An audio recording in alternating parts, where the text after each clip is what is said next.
નમસ્કાર, ઝી 24 કલાકના digital platform પર હું છું મિથુન। મિત્રો, શું તમને ખબર છે રસોઈના વાસણોની પણ એક્સપાયરી ડેટ હોય છે? જેમ કે નોનસ્ટિક પેન દર 1 થી 2 વર્ષોમાં બદલી નાખવું જોઈએ। તેનું કોટિંગ ઉખડવા લાગે અથવા તેમાં જમવાનું ચોંટવા લાગે તો તેનો ઉપયોગ ના કરાય। પ્લાસ્ટિક કટિંગ બોર્ડને 1 થી 2 વર્ષે બદલી નાખો। તેમાં પડેલા નાના મોટા ખાડામાં બેક્ટેરિયા ભેગા થતા હોય છે, તો સિલિકોન સ્પેટુલાને 2 થી 4 વર્ષોમાં બદલવા જોઈએ। તેની બહારની સાઈડ પીગળવા લાગે અથવા ક્રેક આવે તો બદલી નાખો।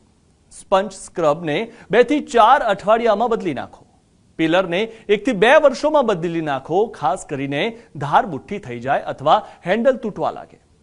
ચાકુને 5 થી 10 વર્ષોમાં એકવાર બદલવું જોઈએ, તેમજ ગ્રેટરને 3 થી 5 વર્ષોમાં બદલવું જોઈએ, ખાસ કરીને ધાર મુઠ્ઠી થઈ જાય ત્યારે।